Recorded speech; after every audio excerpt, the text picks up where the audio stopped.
Pessoal, estamos de volta aqui para a nossa última parte da aula, nossa última parte do repertório teórico sobre Estado laico e fundamentalismo. Eu vou falar de um tema que é o fundamentalismo religioso. Vamos lá.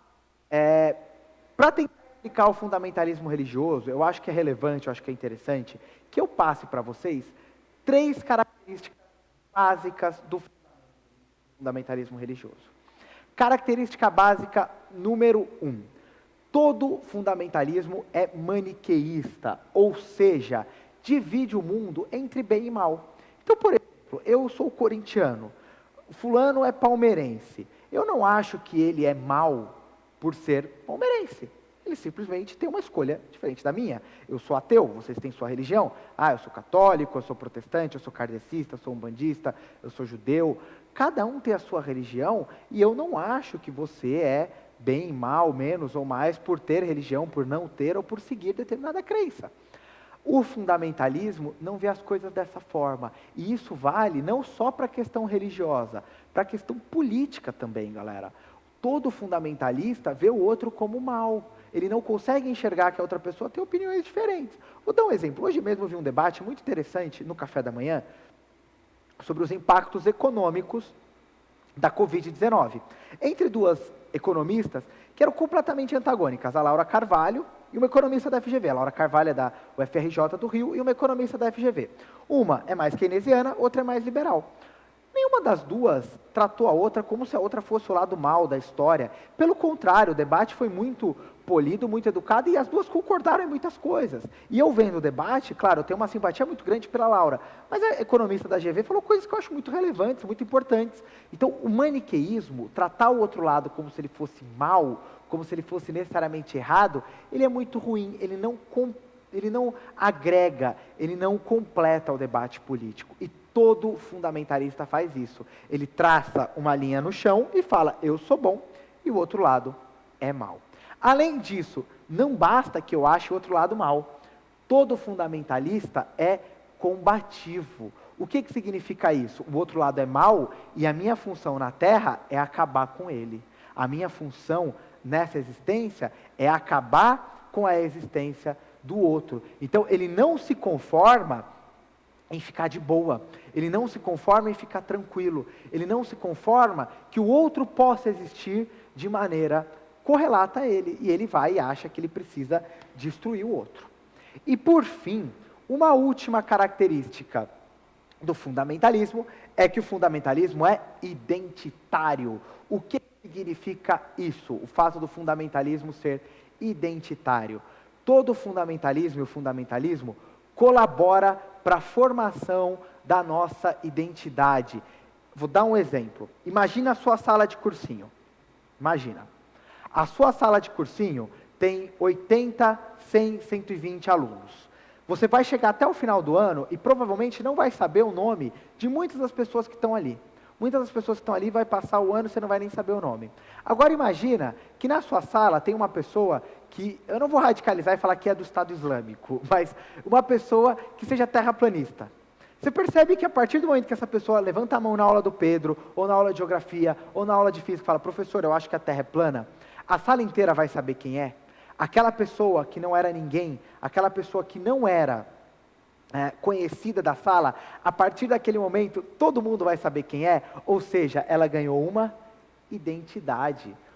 É um elemento muito forte de identidade. Essa explicação serve para entender o fundamentalismo? Demais. Demais, porque as pessoas a se radicalizarem, elas ganham uma identidade, você passa a conhecê-las, você passa a saber quem elas são. O fulano de tal lá é o terraplanista. Ou, vou dar um exemplo, isso aqui explica por que tem tanta gente do Estado Islâmico que veio da Austrália, do Canadá. Porque aquele sujeito na Austrália e no Canadá, ele não era ninguém. Aquele sujeito na Austrália e no Canadá, ele não era pessoa nenhuma. A partir do momento que ele se filiou ao Estado Islâmico, ele passa a ser alguém. Ele passa a ser uma pessoa com a qual você pode falar, ele é do Estado Islâmico, ele passa a ser conhecido nacionalmente, percebe? Então, existe um elemento identitário muito, muito forte no fundamentalismo.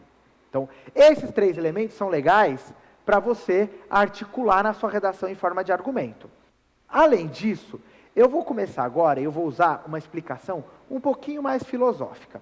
O que significa isso? Significa que a partir de agora você vai precisar abrir a sua mente, abrir a sua cabeça, ficar um pouquinho mais reflexivo. Talvez demore um pouco para você entender, mas é uma explicação de ordem filosófica. Ela não é tão direta. Então, se você tiver um pouquinho mais de dificuldade para entender, volta, pensa, reflete, me manda uma mensagem perguntando: professor, não entendi nada, ou isso aqui serve, isso aqui não se aplica, mas eu vou tentar concretizar essa explicação filosófica do fundamentalismo. Para isso, eu vou usar uma historiadora chamada Karen Armstrong. Ela tem um livro chamado Em Nome de Deus, o Fundamentalismo no Judaísmo, no Cristianismo e no Islamismo, que é um livro crucial, é um livro fundamental para você entender o fundamentalismo no mundo de hoje. Vamos começar a fazer esse raciocínio? Repito, é um raciocínio filosófico. Então ele é um raciocínio longo, ele é um raciocínio demorado, ele é um raciocínio que não se faz de uma hora para outra. Mas eu tenho certeza que ao final da discussão, você vai entender onde eu quis chegar. Vem comigo? Vamos lá. Pessoas, a filosofia divide o mundo em duas formas de pensar. Uma forma mítica e uma forma do logos.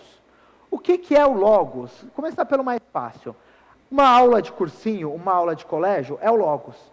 Relações de causa e consequência, lógica formal, explicações de absolutamente tudo de maneira clara, concreta, empírica, experimental. Então, essa aula de cursinho é o logos. A aula que você teve no seu colégio é o logos. A ciência é o logos, é a forma racional. Vou dar um exemplo. Quando a filosofia grega começa a surgir com força na Grécia, ela é uma forma de pensamento que surge para contrapor ao quê? A forma mítica. Por sua vez, o que é a forma mítica? A forma mítica, ela busca a essência das coisas, ela busca os fundamentos da existência, perguntas que a ciência não consegue responder: quem somos, para onde vamos, o que nós estamos fazendo aqui, o que é o tempo, qual é a origem da humanidade, para onde a humanidade caminha, para onde a humanidade vai. Você percebe que são respostas que você não consegue dar de maneira pelo logos? Você vai buscar o quê? A resposta no mito. Exemplo, a pergunta básica que o logos não responde: a morte. Se a gente for parar para pensar, a racionalidade mítica, ela explica a imensa maioria das... Desculpem, a morte era um elemento da racionalidade mítica presente em quase todas as religiões. Quase todas as religiões se ligam com a questão da morte, porque é algo que não é explicado ainda. O que acontece depois? A gente não sabe. Então, onde eu quero chegar? Existem duas formas de se pensar o mundo, de ver o mundo, e elas não são excludentes. Uma a gente chama de mito, que é, por exemplo, estou sentindo uma energia ruim nessa sala, ou isso não pode ser coincidência, o universo conspira para que isso aconteça, ou se você usar essa pedra, ela vai fazer determinada coisa. Tudo tem um propósito. As coisas não acontecem por acaso. Esse tipo de argumento, ele não é um argumento lógico, racional. Ele é um argumento pertencente ao quê? Ao mito. Eu tenho certeza que você, mesmo sendo uma pessoa lógica, você tem esse tipo de pensamento, de acreditar nesse tipo de coisa. E o outro pensamento é o pensamento do logos. Esses dois pensamentos, eles não são contraditórios entre si. Na verdade, eles são, mas eles não são excludentes. A gente pensa ora com logos, ora com mito. Está dando para entender? Então, recapitulando, existem duas estruturas mentais de pensamento na filosofia. Uma que chama logos, relacionada à lógica, e outra que chama mito, relacionada ao mito. Ou seja, o ritual. O ritual é uma coisa muito mítica. A ideia de você reproduzir a coisa, a ideia que existe uma ordem maior que organiza a vida na Terra, enfim. Vamos lá. Exemplos de mito. Uma missa. A missa é muito ritualística, né? Ela tem... A música gospel é muito ritualística. Olha que interessante, o protestantismo é uma religião que nasce como uma religião do logos, né? Não tem ritual, não tem música, não tem nada. E logo, ela caminha para se tornar uma religião muito ligada ao mito também, né? Signo. Porra, quer uma coisa mais mítica que signo? Por quê? E a estrutura do signo, ela é muito fundamentalista. Por que ela é fundamentalista? Você fala: nossa, essa pessoa, ela é tão avoada, eu tenho certeza que ela é pisciana. Aí ele vem e fala: não, eu não sou pisciano não, eu sou, pensar um signo bem racional, capricorniano. Aí a pessoa fala, mas o seu ascendente deve ter peixes. Aí você vai olhar a porra de todo o mapa astral dela até achar o peixes. Percebe que essa é a lógica do fundamentalista? O fundamentalista já tem a posição dele, isso é pós-verdade. Ele já tem a posição dele. Ele vai achar algo para provar que a posição dele estava certa. Essas aqui são formas de ver o mundo místicas. A música, o ritual, a ideia de ritual, ela é muito mística.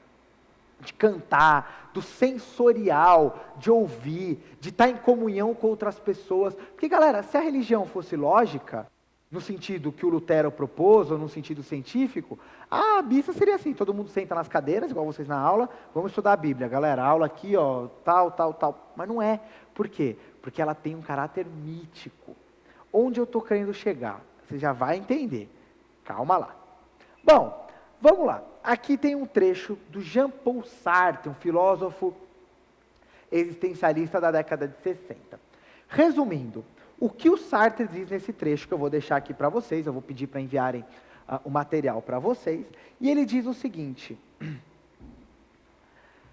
a racionalidade moderna, a racionalidade iluminismo, ela é mítica ou ela é lógica? Ela é lógica. Ou seja, o mundo em que nós vivemos, ele é um mundo pautado na lógica, no empirismo do Descartes, na lógica, é um processo em que o logos ganha força, que vem desde lá do Renascimento, não sei se vocês lembram. Desde o Renascimento esse processo vem ganhando força. Resultado, a sociedade industrial moderna é uma sociedade pautada no quê? No logos. Inclusive, calma aí, deixa eu achar aqui, ó. Sociedade industrial, pautada no logos. Sociedade agrária, pautada no quê? No mito. Então, o processo de avanço do capitalismo, o capitalismo tem uma racionalidade lógica, né, galera, de colocar as coisas. A empresa funciona numa lógica. Imagina se a empresa fosse na lógica mítica. Não funciona. Então, o capitalismo, ele é logos. O liberalismo é logos. O iluminismo é logos. A ciência é logos. Tudo aqui é logos. Então, inclusive, a ciência sempre fica com formas míticas de resolver as coisas, sabe? Florais, homeopatia, que estão polêmico aí, se é ou não ciência. Inclusive, dá para fazer uma interdisciplinaridade no seu texto. Bom, resumindo, onde eu quero chegar? O que o Sartre vai dizer? O Sartre vai dizer o seguinte: o iluminismo e a modernidade e a revolução industrial e o capitalismo são logos, né? Acabaram com o mito. E o que eles deram no lugar? Nada. A ideia do Sartre é: todos nós precisamos do mito para viver. O liberalismo, a racionalidade ocidental, o mundo moderno, tirou o logos do homem, o mito, desculpem, tirou o mito do homem, falou, não, você não pode viver assim. E deixou o quê? Um buraco em forma de Deus. Olha essa expressão que forte. Um buraco em forma de Deus. Ou seja, aquilo que a gente chama de vazio existencial. Olha o raciocínio. Mito, logos, racionalidade capitalista, iluminista. Logos tira o mito do homem e deixa ele num vazio existencial. Esse vazio existencial vai ter que ser preenchido de alguma forma. Como é que esse vazio existencial vai ser preenchido? Pelo mito. O mito vai ser uma reação, e todo fundamentalismo é uma reação ao avanço do logos. Se você for olhar na história da humanidade, pensa no momento que o Brasil vive hoje, se ele não é uma reação a vários avanços que nós tivemos. Pensa, por exemplo, que um dos governos mais conservadores, e que voltaram com a pauta religiosa, que um avanço religioso nos Estados Unidos, é um governo pós-movimento hippie de contracultura. Ou seja, o mito, ele é uma resposta ao avanço do logos. Ele preenche o vazio existencial. Todos nós precisamos do mito. Bom, e o que isso tem a ver com a nossa aula? Duas coisas. Primeiro, se todo homem precisa, toda a humanidade precisa do mito, ela vai buscar isso de duas formas. Que formas são essas? O Sartre vai falar o seguinte, e a Karen Armstrong também. A primeira é o espiritualismo secular. Vamos pensar o carnaval? Gente, vocês nunca pararam para pensar que o carnaval ele tem muito de por exemplo, uma procissão? A música, o ritual, as pessoas em comunhão, eles têm uma estrutura muito semelhante. Um show é um elemento mítico, a droga é um elemento mítico, o cinema, a arte, são todas formas de mito que nós buscamos na nossa vida para preencher o nosso vazio existencial, para preencher esse buraco existencial.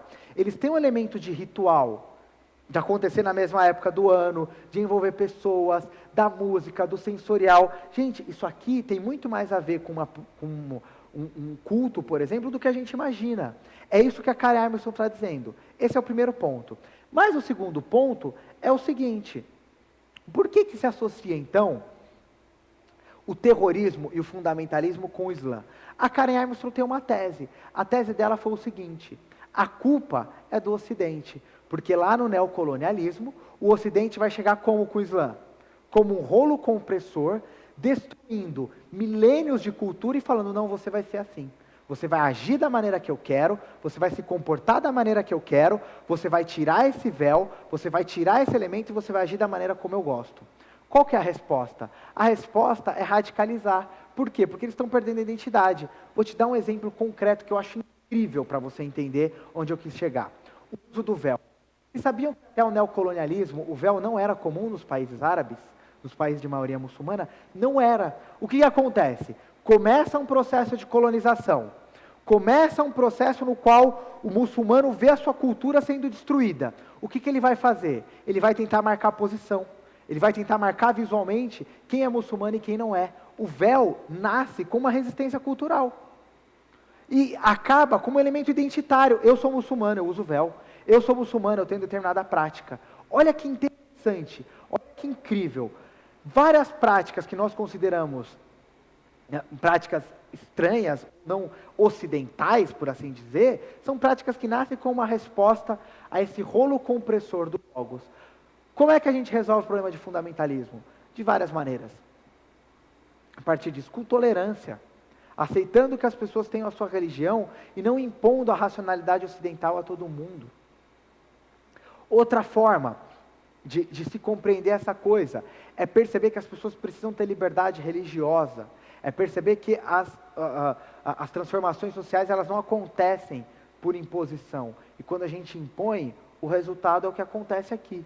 Então, todos nós, no fundo, apesar da lógica, da racionalidade, nós precisamos do mito. Quer um exemplo para a gente terminar a nossa aula? Eu gostei dessa explicação, a Karen Armstrong dá uma explicação legal. Por que muita gente é contra o casamento entre pessoas do mesmo sexo? Olha que forma de se entender o problema. Eu acho que a gente tem que tentar entender a racionalidade das pessoas. A Karen Armstrong vai dizer o seguinte, ela vai falar, muita gente encara o casamento no campo do mito e não do logos. Porque se você for pensar com a lógica, mano, qual que é o problema de duas pessoas do mesmo sexo casarem? Elas nem conheço elas não impactam na minha vida, eu nem sei quem é. Se você pensar pela racionalidade do logos, beleza. E se você pensar pela racionalidade do mito?